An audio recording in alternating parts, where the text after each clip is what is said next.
할렐루야, 주의 이름으로 여러분들을 환영합니다. 날씨가 갑자기 많이 더워져서 좀 많이 힘들지는 않은지 모르겠습니다. 오늘 예배를 통해서 더운 마음 싹 사라지고 청량한 마음으로 예배에 임하며 돌아갈 때는 시원한 마음으로 돌아가시기를 주의 이름으로 다시 한번 축원합니다. 오늘은 빌립보서 강의 25번째 시간입니다. 빌립보서 2장 5절의 말씀, 너희 안에 이 마음을 품으라 곧 그리스도 예수의 마음이니 라는 말씀을 중심으로 함께 은혜를 나누어 보도록 하겠습니다. 우리는 지금까지 빌립보서 2장 1절부터 4절의 말씀을 통해서 자기 일들을 돌보며 또 나아가 다른 사람들의 일도 돌볼 수 있는 그런 모범적인 그리스도인에 관해서 함께 말씀을 나누었습니다. 세상은 살면 살수록 좋아져야 되는데 좀 팍팍해진 것 같습니다. 그래서 우리가 생각할 때 이런 말들을 종종 하죠. 옛날이 참 좋았었는데. 그 말은 그때는 그렇게 팍팍하지 않았다는 거예요. 그렇게 이기적이지 않았다는 거예요. 나눔과 베품과 섬김이 그냥 체험되어지고 그런 좋은 추억들이 있었다는 겁니다. 이런 세상에서 우리 그리스도인들이 바르게 어떻게 살아야 될까요? 그래요. 옛날이 좋은 것으로 추억에 잠길 것이 아니라 옛날보다 더 좋은 세상을 만들기 위해서 노력해야 된다는 것입니다. 그러려면 각자 자기를 돌볼 뿐만 아니라 자기를 돌본다는 것은 최선을 다해서 성실하게 사는 거죠. 교회 일이나 세상 일이나 더 나아가 남는 여유를 가지고 다른 이들을 돌보는 삶, 그런 여유로운 삶, 나눔의 삶은 우리가 사는 이 세상을 풍성하게 할 것입니다. 자, 바울은 이처럼 빌립보서 2장 1절부터 4절까지 성도들의 기본적인 삶을 가르치고 있습니다. 이건 특별한 거 아니에요. 성도라면 기본적으로 이렇게 살아야 되는 것입니다. 그래서 권면도 하고 사랑과 위로도 하며 긍휼과 자비도 베풀고 사랑으로 한 마음이 되며 겸손하게 자기보다 남을 낮게 여기고 자기 일도 열심히 하고 타인도 도와주는 정 많고 사랑 많은 그런 그리스도인이 됩시다 라고 이야기하고 권면하는 겁니다. 그런 후에 바울은 이렇게 빌립보 교회 성도들에게 이야기합니다. 빌립보서 2장 5절의 말씀입니다. 같이 읽어볼까요? 시작! 너희 안에 이 마음을 품으라 곧 그리스도 예수의 마음이니. 지금까지 바울은요, 그리스도인들의 바른 삶의 자세를 가르쳤습니다. 정 많은 사람, 사랑 많은 사람, 베푸는 사람 되라고 권면하였습니다. 그런데 이런 사람이 될 수 있으려면 무엇보다 사람의 마음이 아니라 예수님의 마음을 품어야 가능하다라고 가르쳐 주는 거예요. 사람의 마음은 한계가 있는데 주님의 마음은 한계가 없다는 겁니다. 그러므로 금주부터 얼마나 걸릴지는 모르겠어요. 예수님의 마음이 어떤 마음인지를 우리가 조금씩 나눠보면서 주님의 마음을 체험하고 경험하고 배워나가는 그런 시간이 되기를 바랍니다. 첫 번째로요, 주님의 마음은 어떤 마음이냐? 주님의 마음은 능력 그 자체가 됩니다. 앞서도 말씀드렸듯이 그리스도인들의 겸손한 삶, 따뜻한 삶, 사랑이 많은 삶을 가르친 바울은요, 2장 5절에서 예수님의 마음을 품으라고 말하고 있습니다. 그런데 이 말씀은 지금까지 제시한 그리스도인들의 바른 삶을 가능케 하는 방법을 이야기하는 것입니다. 바울은요, 누구보다도 예수님의 마음이 어떻다는 것을 깊이 체험했습니다. 그래서 예수님의 마음을 품으라라고 이야기합니다. 아무것도 몰랐을 때의 바울은요, 예수님을 핍박했던 사람입니다. 예수 믿는 사람들을 억압했던 사람이었습니다. 그런데 예수님은 어떻게 했습니까? 그런 무지한 바울을 십자가의 사랑으로 그리스도의 마음으로 품었습니다. 그리고 바울을 용서해 주셨습니다. 그런 주님의 마음을 체험한 바울은 성령의 도움으로 깨달음으로 누구보다도 깊이 예수님을 인격적으로 체험했습니다. 예수님의 마음을 체험했습니다. 나를 위하여 십자가에 돌아가신 주님의 그 큰 사랑의 마음을 깨달았던 겁니다. 예수님의 마음을 체험한 이후로 바울은 달라졌습니다. 어떻게 달라졌습니까? 예수님의 마음을 품고 살았습니다. 과거의 바울은요, 정직하고 바르고 올곧은 사람이었습니다. 자기가 가지고 있는 율법의 잣대에 조금이라도 어긋나면 정죄하고 비판하고 내몰아쳤던 강직한 사람이었습니다. 그런 사람이 주님의 마음을 체험한 이후에 너무너무 부드러워진 겁니다. 너무너무 유해진 것입니다. 여유롭게.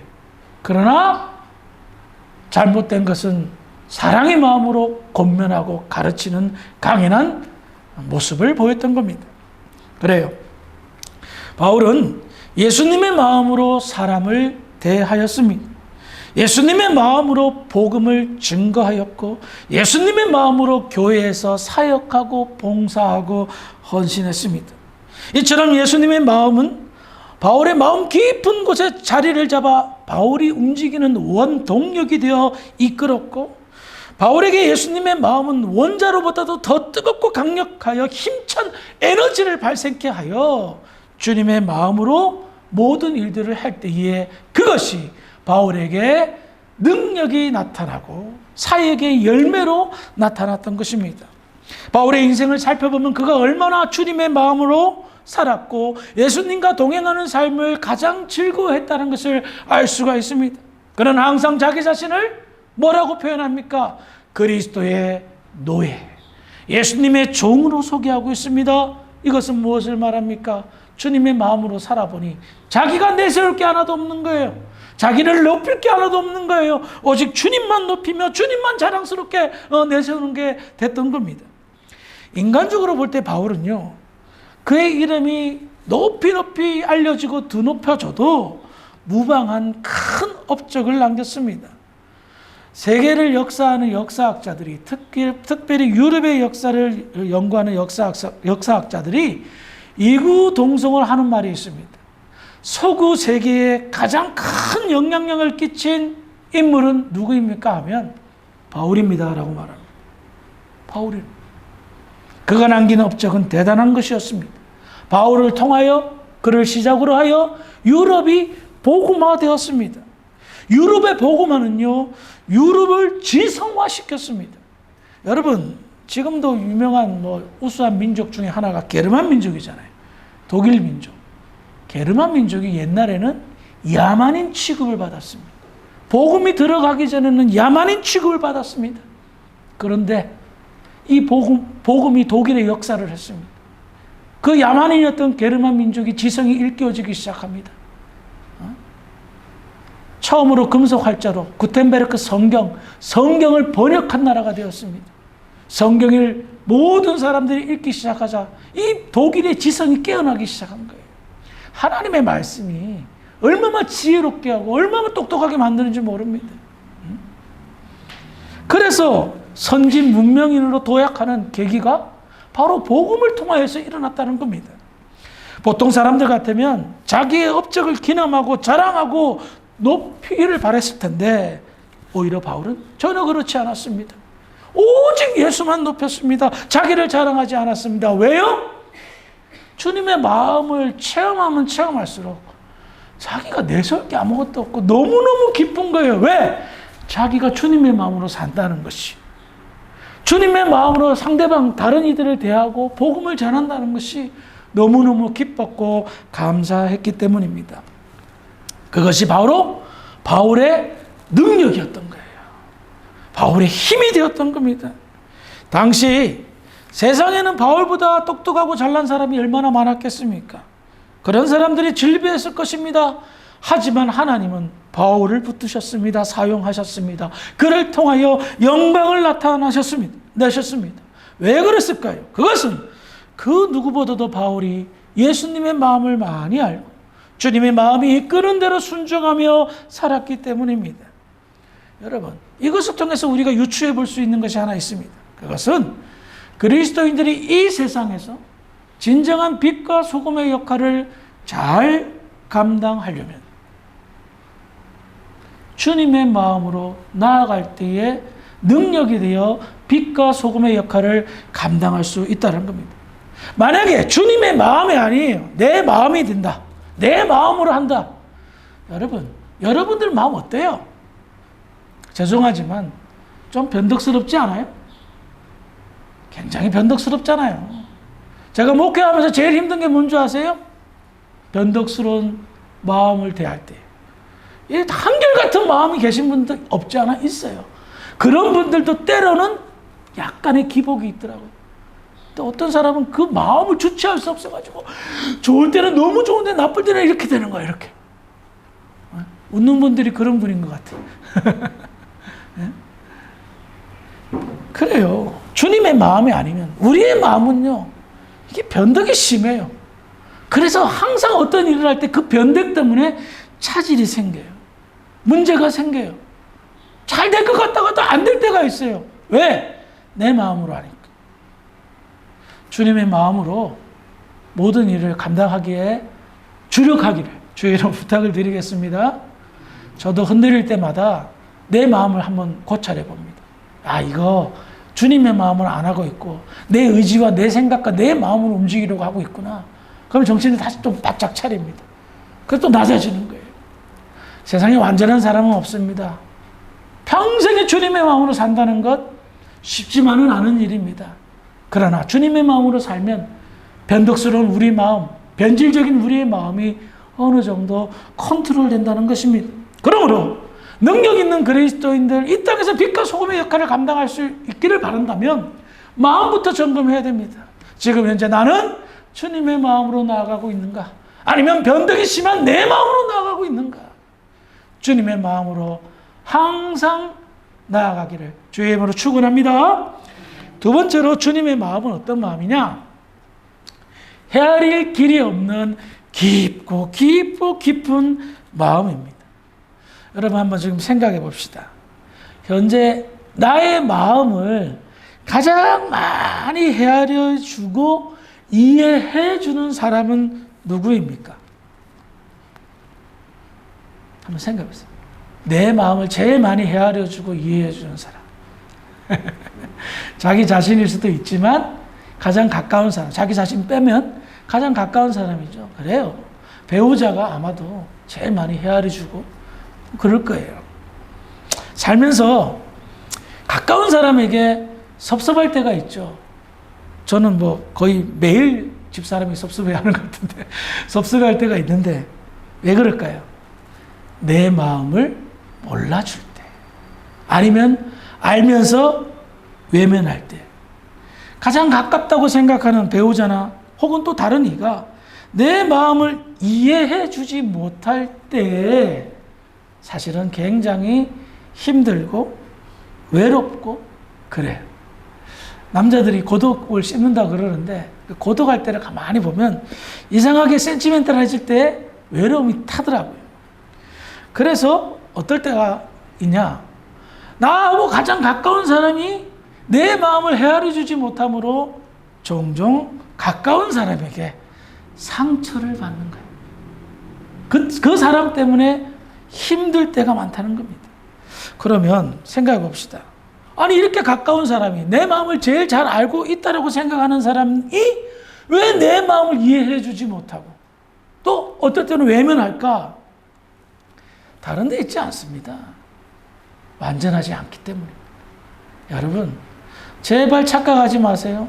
저를 비롯한 여러분들은 항상 뭔가 부족한 사람들이에요. 완전한 사람 없어요.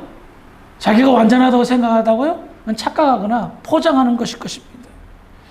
아무리 가깝고 마음이 오픈된 사람이라 할지라도요, 내 마음을 헤아려주지 못하는 경우들이 허다합니다. 사람의 마음을 깊이 헤아리고 이해하고 배려해 준다는 것은 정말 어렵고 힘든 일입니다. 그래서 우리는 제각각 좀 심리학을 공부할 필요가 있습니다. 아무리 가까운 사람이 어떤 돌발적인 행동을 할 때 그 돌발적인 행동과 말은요, 어쩌면 아주 어린 시절부터 있어 왔던 어떤 상처와 어려움 때문에 생겨나는, 갑자기 툭 하고 생겨나는 것일 수도 있기 때문입니다. 완전하지는 못하지만 최선을 다하긴 해야 되겠죠. 어렵죠. 그러나 성숙한 그리스도인이라면 이해해 주는 거예요. 배려해 주는 거예요. 헤아려 주려고 애쓰는 거예요. 제가 30대 때 목사가 됐어요. 지금 생각해도 야, 새파랗게 젊은 놈이 목사가 된 거예요. 그 젊은 사람이 어른들을 알면, 노인네를 알면 얼마나 알았겠어요. 자기가 경험하지 못한 세대를 얼마나 이해할 수가 있었겠어요. 느낌이 달라요. 30대 때 다르고요, 40대 때 다르고요, 50대 때 되니까 조금, 죄송합니다, 조금 사람에 대해서 알 것 같아요. 아마 어느 정도 성숙하고 제대로 알면 그때는 은퇴하고 하늘나라 가기 일보 직전이 되지 않을까 하는 생각도 가져봅니다.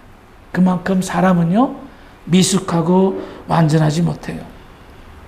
상대방의 마음을 헤아리지 못해서 오는 상처와 그런 갈등들, 참 우리는 많이 겪고 있습니다. 그런데요, 성숙한 그리스도인이라면 누구보다도 좀 낮게, 그래도 세상 사람들보다는 더 많이 위로하고 헤아릴 수 있는 그런 넉넉함과 여유로움이 필요합니다. 예수님의 마음을 배우라라는 것은 그런 의미에서 가능한 겁니다. 그래요. 예수님의 마음은 이 세상 천지를 다 덮고도 남을 넓고 넓은 마음입니다. 여러분, 상대방의 마음을 이해하기에 앞서서 주님의 마음으로 나아간다는 것은, 내가 헤아리지 못할 때에 주님의 마음으로 나아간다는 것은 내가 이해하지 못하고 헤아리지 못하기 때문에 주님의 마음으로 덮어주는 겁니다.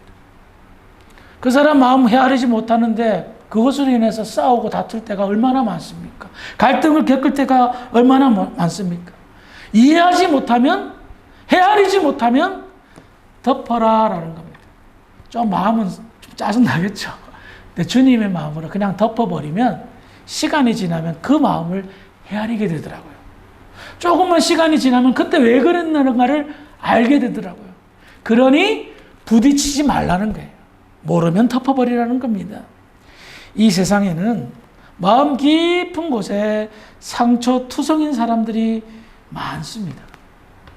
여기 있는 우리들 지금까지 살면서 얼마나 크고 작은 상처들을 받고 주면서 살아왔겠습니까? 교회 안에 문제가 다른 데 있지 않습니다. 이 안에 있는 상처가 주님의 마음으로 해결되지 않았기 때문에 이것이 어느 때 어느 순간 가시처럼 뿔처럼 돋아나서 문제가 나타난다는 겁니다. 그래서 우리 인생 자체가 참 많은 상처로 얼룩져 있는데 이것을 주님의 마음으로 치유하게 된다면, 누군가가 주님의 마음으로 헤아려주고 덮어줌으로 인해서 치유가 된다면 그것만큼 즐겁고 행복한 신앙생활이 어디 있겠습니까? 여러분들이 신앙생활하면서 상처받은 게 뭐예요? 성도들 때문에, 목사 때문에, 아니면 자기 자신 때문에 생기는 거예요. 그런데 이런 것들이 누군가에 의해서 주님의 마음으로 덮어짐을 받고 헤아림을 받고 치유가 된다면 그때부터 새롭게 하면 된다는 거예요. 옛날에 받았던 상처 자꾸 끄집어내지 마세요. 만약에 치유를 받았다면. 그때 누군가 나에게 위로자를 보내서, 하나님이 위로자를 보내서 위로를 받았어요. 그러면 그 상처를 더 이상 꺼내지 마세요. 해결된 거예요. 미숙하고 어리석은 사람이 받은 상처를 자꾸 끄집어내요. 만약에 해결되지 않았다면 오케이, 끄집어낼 때에 상대방의 이야기를 들어보고 그것이 위로가 되고 힘을 얻었다면 땡, 그것으로 끝내야 돼요. 좀 성숙하지 못한 사람이 자꾸 옛날에 받았던, 치유되지 못한 것은 모르겠지만 치유된 상처까지 끄집어내서 다시 되새김질하고 말미암아 자기의 마음을 무겁게 하고 타인의 분위기를 이렇게 무겁게 하는 경우들이 많더란 말입니다. 그래요. 예수님의 마음은요, 참 신비합니다. 누구나 통하게끔 만들어요. 주님의 마음으로 다가가면요, 누구나 덮는 능력들이 있더라고요. 제가 목회를 하면서 마음의 상처를 얼마나 많이 받았겠습니까? 예민해질 때 성도들이 툭 던지는 말에 사모도 그렇고 저도 그렇고 큰 충격을 받고 상처를 받고 맨날 며칠을 잠을 못 잘 때가 참 많습니다. 그럼에도 불구하고 꿋꿋하게 이 자리에 서서 일어설 수 있는 것은 뭡니까? 치유가 됐기 때문입니다. 주님의 마음으로 덮임을 받았기 때문입니다. 어쩔 때는요, 골방에 틀에 박혀가지고 막 그냥 아무것도 하기 싫을 때 있잖아요. 상처받아서 그냥 쪼그리들고 있을 때. 근데 희한하죠. 사람이 말을 하지 않으면, 그래서 사람이 말로 위로를 받지 못하면 TV를 통해서도 위로를 받아요. 뭐 할 짓 없으니까 TV 볼 거 아닙니까? 그러면 드라마 속의 대화를 통해서, 영화 속의 대사를 통해서 저한테 뻑 하고 오는 거예요. 희한하죠? 제가 깨어있긴 깨어있나 봅니다. 할렐루야. 위로받는 거예요. 세상에 그 성경 말씀이 아닌데. 그럴 때가 있어요. 말씀 다 덮어치고 그냥 이러고 있을 때가 있어요. 근데 그때 들어와. 그게 정말 신비로운 주님의 마음이 저한테 연결되고 상달돼서 체험되어지는 거예요. 우리 안에는 이기적인 마음이 더 많습니다. 죄로 인해 변질된 마음이고, 이와 같은 이기적인 마음은 변질된 마음 때문에 상대방에게 가시가 되어 상처를 줍니다. 문제는 이것이 악순환이 된다는 데 문제가 있습니다. 마음도 주는 게 있으면 반드시 받는 게 있습니다.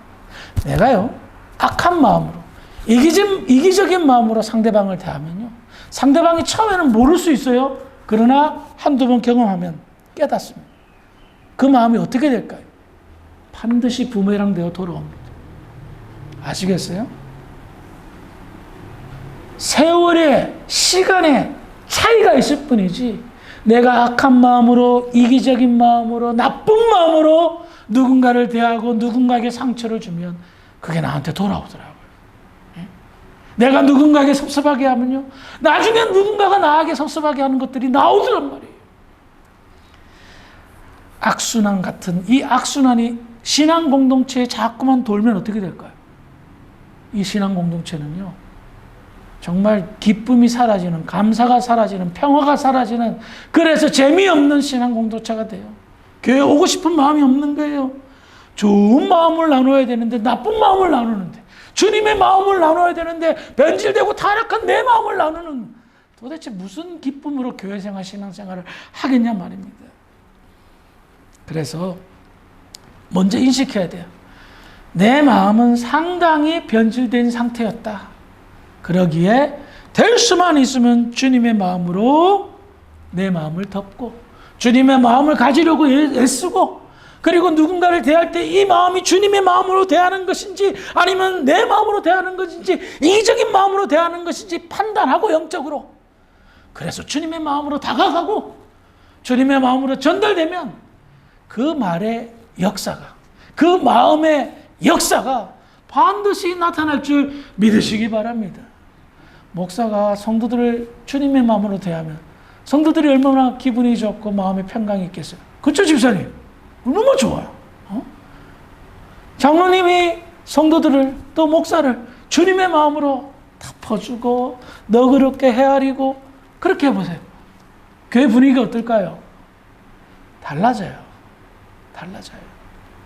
안 되는 교회는요, 변질되고 사악하고 타락한 마음으로 성도들을 대하는 사람들 때문에 안 돼요. 그러나 되는 교회는요, 주님의 마음으로 대하고 주님의 마음으로 덮는 교회인 줄 믿으시기 바랍니다. 갈수록 세상은 차가워집니다. 따뜻한 세상이었던 것 같은데 점점 세월이 흐르면서 이 세상은 삭막하고 차가워져요. 이럴 때에 따스한 주님의 마음, 그런 마음의 소유자 사람들이 그 따스한 영적 온기를 느끼고 주변에 모여들 줄 믿으시기 바랍니다. 주사랑교회가 그런 교회가 될 줄 주의 이름으로 축원합니다. 기도하시겠습니다.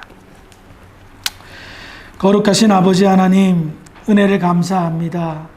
오늘 예수님의 마음을 품으라는 말씀을 함께 나누었습니다. 주님의 마음으로 산다는 것이 우리에게 큰 힘이 되고 우리에게 가장 큰 기쁨이 될 줄 믿습니다. 아버지, 우리의 변질된 마음 잘 정리해서 주님의 마음으로 나아가게 하시고, 이 땅에 상처받은 영혼들에게 진정한 위로자들이 되어 아름다운 신앙 공동체를 바르게 세워나가는 데 쓰임받는 모든 주의 백성들 되게 하여 주시옵소서. 주님의 마음으로 따뜻하게 인생을 살아가고 주님의 마음으로 사랑을 베풀며 주님의 마음으로 함께 행복한 신앙 공동체를 세워나가는데 쓰임받는 모든 주사랑교회 성도들 될 수 있도록 주장하여 주시옵소서. 돌아가는 발걸음도 주님께서 함께하여 주실 줄 믿사오며 우리를 구원하신 예수님 이름으로 감사하며 기도합니다. 아멘.